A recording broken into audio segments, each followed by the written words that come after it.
mes de guerra entre Israel y Hamás han matado alrededor de 10.000 personas. La mayoría de las víctimas están en la franja de Gaza.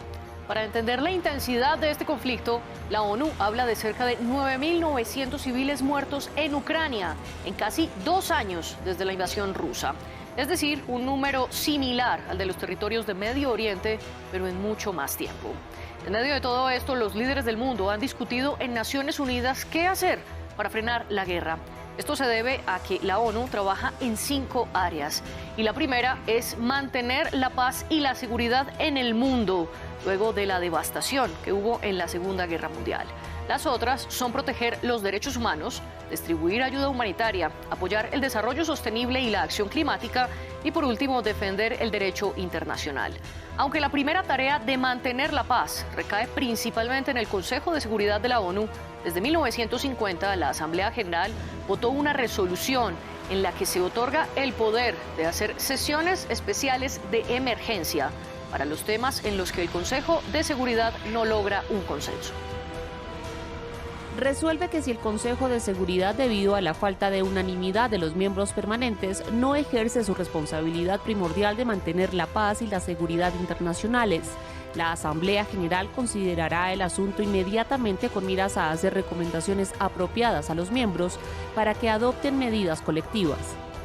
Así, en toda la historia de la ONU, la Asamblea General ha hecho solo 11 sesiones de emergencia ante la inacción del Consejo de Seguridad.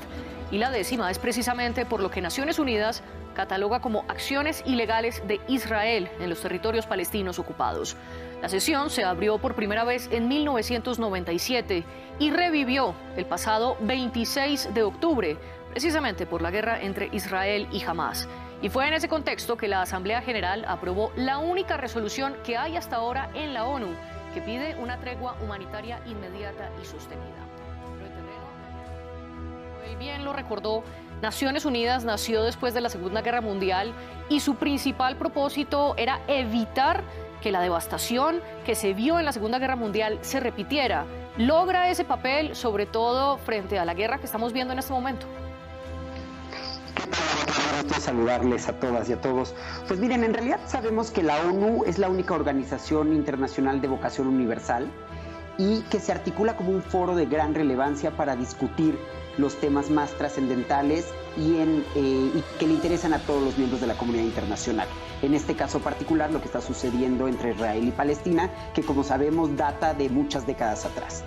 Si nosotros consideramos las limitaciones estructurales que tiene la propia Organización de las Naciones Unidas de conformidad con las facultades que establece la Carta de San Francisco, sobre todo aquellas relativas a la imposibilidad de emitir resoluciones vinculantes, salvo aquellas del Consejo de Seguridad, pues podríamos afirmar que la presencia de las Naciones Unidas ha sido efectiva para garantizar un orden internacional desde la Segunda Guerra Mundial.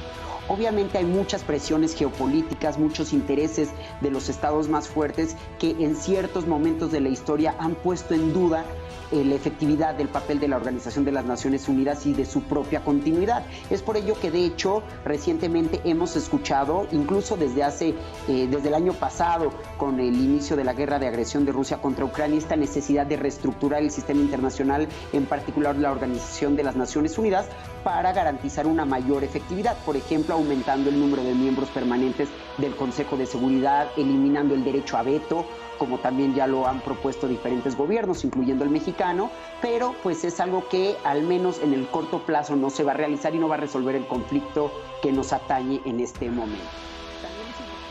Eso es que, insisto, se han hecho muchas sugerencias para reformar la estructura de la ONU, para dotar a la Asamblea General de otras facultades. La Asamblea General es un órgano más representativo, puesto que todos los estados miembros, los 193, incluso aquellos estados observadores que solo tienen voz pero no voto, participan, pues tenga, digamos, unas facultades mucho más amplias que le permitan incluso hacer un contrapeso al Consejo de Seguridad. Y en el caso particular de lo que está sucediendo en el caso de Israel y Palestina, tendremos que esperar qué es lo que sucede ahora que China asumió el día de hoy la presidencia rotativa del Consejo de Seguridad. Han hecho de que...